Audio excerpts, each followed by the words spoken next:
मित्रहो, संपूर्ण देशाचं लक्ष ज्या गोष्टीकडे लागलेलं होतं, ती गोष्ट आज सत्यात उतरलेली आहे. ती गोष्ट काय आहे, तर पश्चिम बंगालच्या मुख्यमंत्रीपदी कोण येणार? ममता बॅनर्जी पुन्हा 16व्या वर्षासाठी आणि तिथून पुढच्या 5 वर्षासाठी मुख्यमंत्री बनणार, की नवा भाजपचा मुख्यमंत्री तिकडे येणार आहे? या जर सगळ्या गोष्टींचा आपण विचार केला, तर एक गोष्ट स्पष्ट झालेली आहे. आज 9वे मुख्यमंत्री म्हणून पश्चिम बंगालच्या मुख्यमंत्रीपदी शुभेंदू अधिकारी यांची निवड झालेली आहे. ते मुख्यमंत्रीपदी विराजमान झालेले आहेत. त्यांच्याबरोबर 5 त्यांच्या सहकाऱ्यांनी शपथ घेतलेली आहे.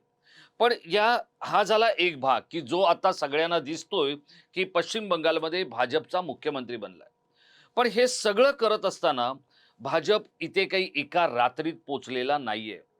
हे सगळं होत असताना किंवा ही जी प्रक्रिया सुरू असताना गेल्या काही दिवसात 2 गोष्टी खूपच चर्चेला आलेल्या आपण पाहिल्या.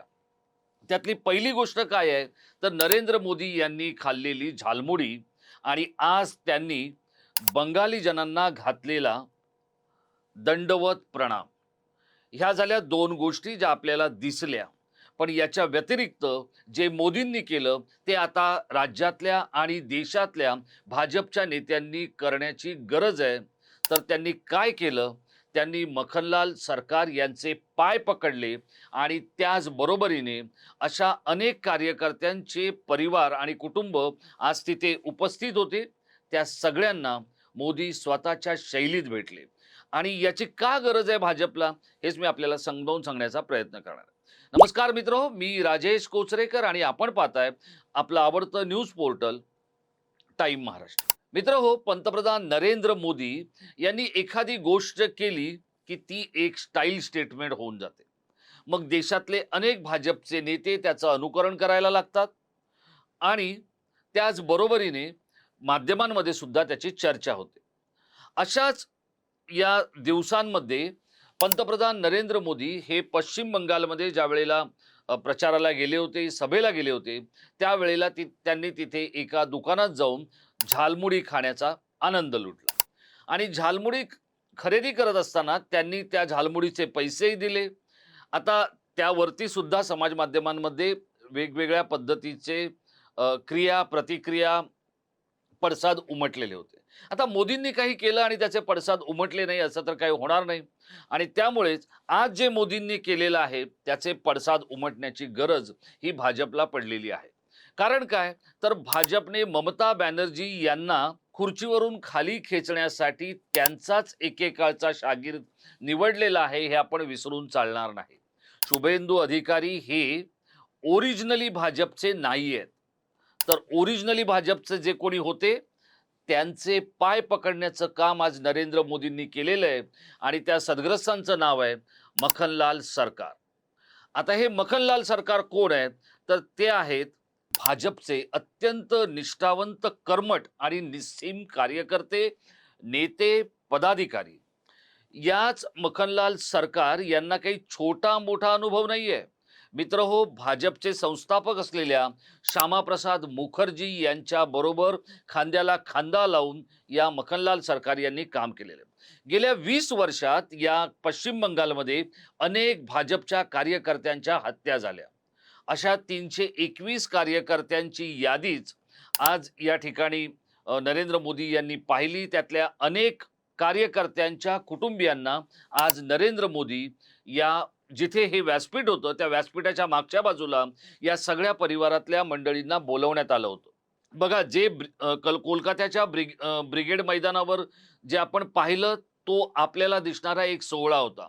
जगाने पाहिलेला तो एक अभिमानास्पद, भाजपच्या दृष्टीने सुद्धा तो सोहळा होता. पण हा सोहळा एकट्या शुभेंदू अधिकारींमुळे आलेला नाहीये. शुभेंदू अधिकारी हे जरी आज आपल्याला दिसत असलेला मुखवटा असला सत्तेचा, तरी या मागचे जे काही निमित्त आहे, या मागचे कष्ट आहेत, ते उपसणाऱ्या अशा अनेक लोकांना आज नरेंद्र मोदी भेटले. गेल्या काही काळात भाजपमध्ये काय झालंय, तर बाहेरून नेते आयात केले जात आहेत. याचं कारण असं आहे, की त्या नेत्यांकडे असलेलं इलेक्ट्रोल मेरिट किंवा त्यांची विरोधी पक्षामध्ये असलेली जी काही प्रतिमा आहे, त्या प्रतिमेचा आपल्या पक्षासाठी आणि आपल्या सत्तेसाठी अत्यंत कुशाग्रतेने वापर करून घेण्याचं काम मोदी आणि शहा यांनी गेल्या काही वर्षात केलेलं आहे.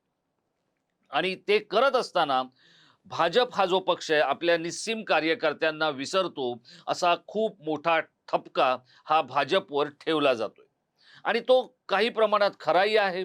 पण हा ठपका आपण चुकीचा ठरवू असं कृत्य किंवा अशी गोष्ट आज नरेंद्र मोदी यांनी केली.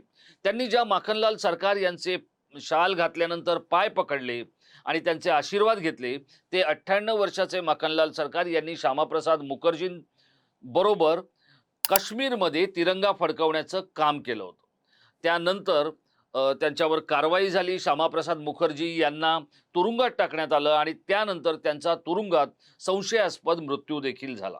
श्यामाप्रसाद मुखर्जी यांच्या अंत्ययात्रेमध्ये सुद्धा मखनलाल सरकार सहभागी झाले होते आणि मखनलाल सरकार यांनी भाजपची स्थापना झाल्यानंतर पश्चिम दिनाजपूर, त्याचप्रमाणे दार्जिलिंग, जलपाईगुडी या ठिकाणी भाजपचे एक प्रमुख संघटक म्हणून पक्ष बांधण्याच्या प्रक्रियेमध्ये खूप महत्त्वाची भूमिका बजावली होती. आपलं घर-दार सोडून भाजपसाठी आणि हिंदुत्वासाठी काम करणाऱ्या ज्या काही कार्यकर्त्यांचा आज पश्चिम बंगालमध्ये जर विषय निघाला तर सगळ्यात अग्रभागी कोण असेल तर ते मखनलाल सरकार. हे मखनलाल सरकार हे आज आपल्या समोरचं एक उदाहरण झालं.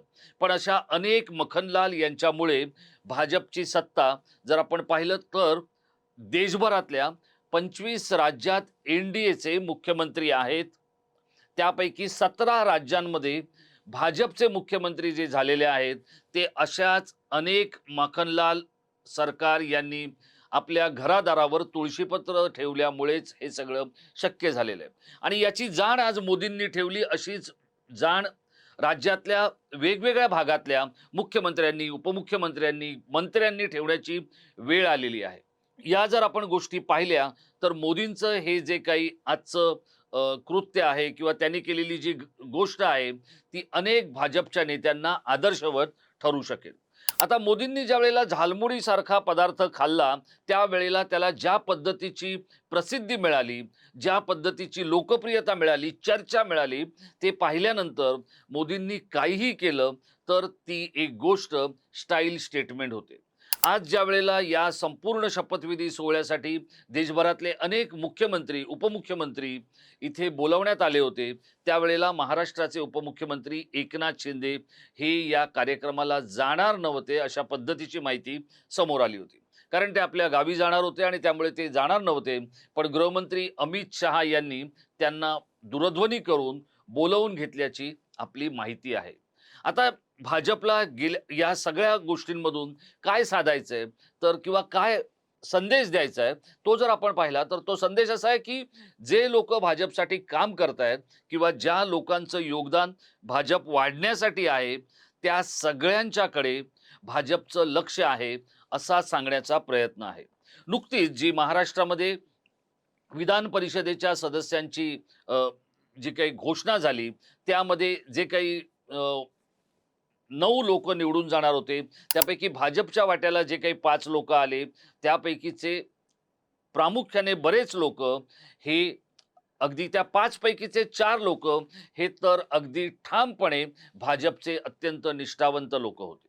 मग त्यामध्ये सुनील कर्जतकरांचा विचार जर आपण केला तर ते गेली 40 वर्ष भाजपसाठी महाराष्ट्रामध्ये खपतायत.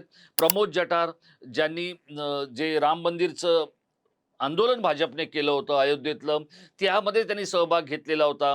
माधवी नाईक या पक्षासाठी काम करणाऱ्या होत्या. तर आत्ता भाजपला थोडंसं शहाणपण सुचतंय. पण जे आज पश्चिम बंगालमध्ये मोदींनी केलं त्याचं प्रत्येक राज्यामध्ये आणि प्रत्येक भागामध्ये अनुकरण होण्याची गरज आहे.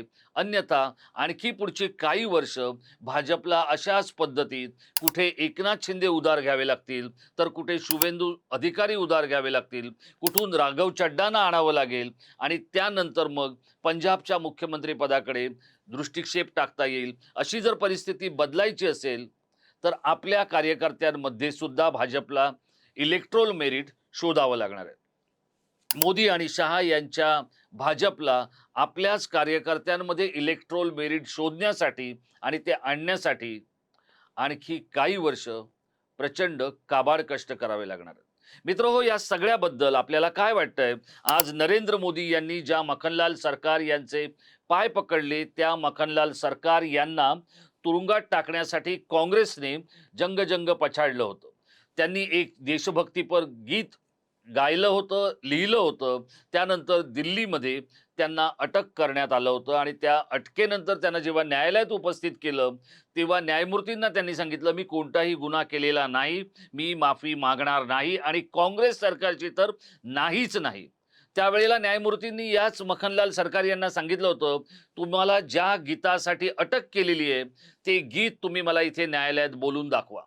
त्यावेळेला मखनलाल सरकार यांनी ते गीत बोलून दाखवलं. न्यायाधीशांनी ते गीत ऐकलं आणि काँग्रेसच्या सरकारची खरडपट्टी काढण्याचं काम हे न्यायमूर्तींनी केलं. न्यायमूर्ती म्हणाले, की "हे गीत देशभक्तीपर आहे. मग तुम्हाला देशभक्तीची ॲलर्जी आहे का? तुम्ही अशा पद्धतीत मखनलाल सरकार यांना का अटक केलेली आहे? त्यांना ताबडतोब सोडून द्या. त्याने गायलेलं गीत हे देशभक्तीपर आहे. त्यांना ज्या पद्धतीत तुम्ही अटक केलेली आहे, ती अटक चुकीची आहे. मी त्यांची मुक्तता करतोय आणि त्यांना पुन्हा आपल्या पश्चिम बंगालमधल्या घरी जाण्यासाठी ₹100 नुकसान भरपाई सुद्धा द्यायला लावली होती."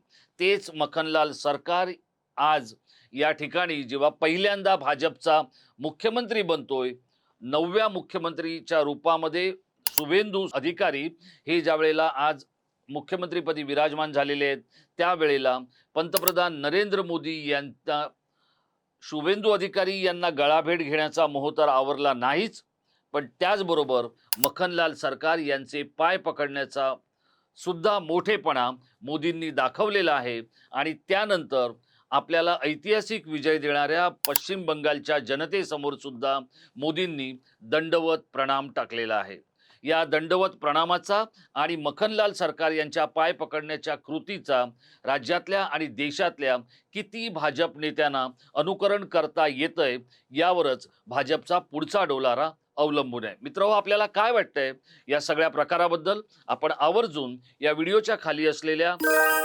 इनबॉक्समध्ये आपल्या प्रतिक्रिया आम्हाला जरूर कळवा. धन्यवाद.